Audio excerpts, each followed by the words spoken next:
Hi friends, welcome to our channel. మా ఛానల్లో ఏంది వీడియో, ఈ మంచు, పొగ మంచు, గాలి విపరీతంగా ఉంది. ఇదంతా చూసి ఏదన్నా ఊటీ కొడైకెనాల్ అనుకుంటున్నారేమో. అలా పప్పులో మాత్రం ఖాళీ వేద్దండి. ఊటీ కొడైకెనాల్ కాదు, ఇది చిక్మంగళూరులోనే ఒక ఏరియా. ఇది కర్ణాటకలోనే ఆ స్టేట్ లోనే హైయెస్ట్ పీక్ అంట, అంటే ఎత్తైన ప్రదేశం అంట.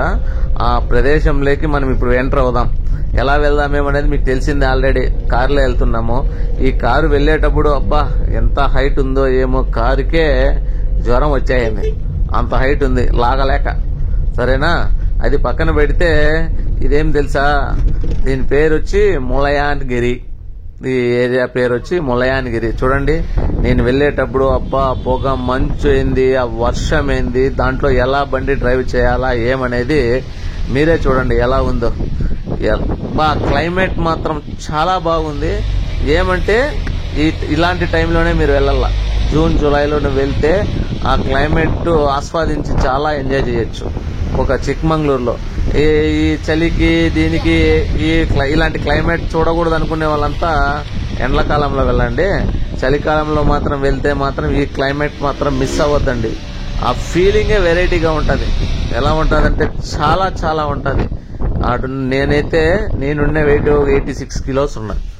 86 కిలోస్ ఉండే వాడి నేనే అక్కడ దిగి వాక్ చేస్తా ఉంటే, అంటే నడుచుకొని పైకి ఎక్కుదామని వెళ్తా అంటే నన్నే ఎత్తి పక్కన మారేస్తాంది. ఏంది గాలి, అంత వేగంగా వీస్తున్నాయి గాలులు అయితే. అలా ఇంకెలా ఉంటుంది ఏమనేది చూడండి. ఇంకా మీకు ఒక డెమో చూపించాలంటే ఎలా ఉంటుందంటే, ఇది ఎంట్రన్స్ అనమాట. ఆ ములయాన్గిరికి పైకి స్టెప్స్ ఎక్కేకి ఎంట్రన్స్. ఈ ఎంట్రన్స్ లో వెళ్తే పైకి వెళ్ళొచ్చు. ఆ పీక్ లోకి వెళ్ళాలంటే చాలా సాహసం చేయాల. ఎందుకంటే ఒకరికొకరు లేనిది, తోడు లేనిది పోలేరు పైకి. ఎందుకంటే అట్లా అంత వేడిగా గాలులు వీస్తున్నాయి. ఆ గాలులు వీస్తున్న పరిస్థితి ఎట్లుంటుందో అలా ఉంటుంది. చూసారా, చూడండి, ఒకరికొకరు పట్టుకొని పైకి ఎక్కుతాన్నారు. అలా వెళ్ళాలా. ఒకరు సింగల్ గా వెళ్ళినారనుకో ఎత్తి బయట పారేస్తుంది గాలి.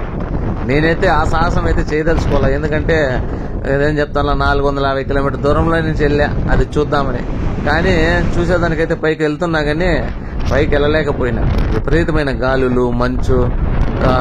ఈ వీడియో ఇవ్వదు అంటే రేపైనా తీసుకొచ్చలేరా, ప్రాణాలు బతుకుంటే, ప్రాణాలు అనేది ఉంటేనే ఆశతో నేనైతే పైకి వెళ్ళలేదు. అక్కడ ఉండే పరిస్థితి మాత్రమే నీకు చూపించా ఎలా ఉంది ఏమనేది. చూడండి, పూర్తిగా కంప్లీట్ గా వీడియో చూస్తే అర్థమవుతుంది. అక్కడ ఉండే మంచు, గాలి ఎంత వేగంగా వీస్తున్నాయో. వాళ్ళు పైకి వెళ్ళిన వాళ్ళు వచ్చే వాళ్ళ పరిస్థితి. ఇక్కడ చూడండి ఒకసారి నా ఫేస్ ఎలా అయిపోయిందో. ఆ గాలికి చెప్తాను తుట్లు పడినట్లు ఉంది. ఇక్కడ చూడండి, ఒకరికొకరు ముసలోళ్ళు పట్టుకొని పోతాను, అలా పట్టుకొని వెళ్తున్నారు పైకి. ఆ గాలి పట్టుకోలేక అలా ఉంటుంది ఈ ములయాన్గిరిలో పరిస్థితి. మీరే చెప్పండి, అంత పైకి వెళ్ళి సాహసం చేయడం మంచిదంటారా చెడ్డంటారా? కామెంట్లు చేయండి ఖచ్చితంగా. ఈ ఒక్క విషయంలో మాత్రం చాలా మంది వచ్చారు. వచ్చిన వాళ్ళు ఏడు వరకు కింద వరకు వచ్చి చూసుకొని ఈ లొకేషన్ అంతా ఎంజాయ్ చేసుకొని ఆస్వాదించుకొని హ్యాపీగా అయితే వెళ్ళిపోతున్నారు. కానీ పైకెక్కి లాస్ట్ పీక్ వరకు ఎక్కి చేసే సహాయం అయితే ఎవరు చేయలే.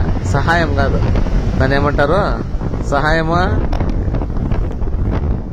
సాహసం. సారీ, సహాయం కాదు, సాహసం ఎవరు చేయలే. అప్పుడప్పుడు కొంచెం మిస్టేక్ అవుతాయి, అలాంటి పట్టించుకోవద్దండి. ఓకే, చూడండి ఆ చెట్లు చూడండి, అవంతా ఎలా అవుతున్నాయి ఏమనేది. ఆ ములయాన్గిరిలోనే ఈ టెంపుల్ ఒకటి ఉందన్నమాట. ఈ టెంపుల్ కూడా మంచి ఫేమస్ అంట. మీరే చూడండి ఈ టెంపుల్ ఎలా ఉంటుంది ఏమని. నేనైతే టెంపుల్ లోపలికి అయితే వెళ్ళలేదు. బయట పార్కింగ్, ఎంట్రన్స్ ఏమేమి ఉన్నాయి ఏమనేది నేను క్లియర్ గా అయితే చూపించా.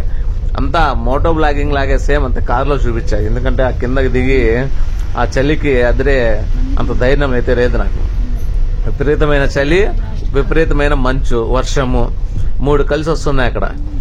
ఆ మూడింటిని తట్టుకోవాలంటే ఏమైనా కానీ కొంచెం ఉండాల స్టామినే. అది టెంపుల్ వచ్చి ఈశ్వరుని టెంపుల్ చుట్టూ కానీ క్లైమేట్ కానీ చాలా బాగుంది. నాకైతే బాగా నచ్చింది. మీకు కూడా నచ్చుతుంది అనుకుంటా. మీరు కూడా రావాలనుకుంటే ఇలాంటి టైంలో వచ్చి ఎంజాయ్ చేయండి. ఈ వీడియో కానీ మీకు నచ్చినట్లయితే తప్పకుండా లైక్ చేయండి, షేర్ చేయండి, సబ్స్క్రైబ్ చేయడం మాత్రం మర్చిపోవద్దండి. చూడండి, వర్షం అనేది ఆగడంలో నేను కింది దిగేంత వరకు కూడా ఇలాగే ఉంది వర్షం. ఎక్కడి నుంచి ఆ ములయాన్గిరి కిందికి వచ్చేంత వరకు కూడా ఇలాగే ఉంది. ఓకే, బాయ్ అండి.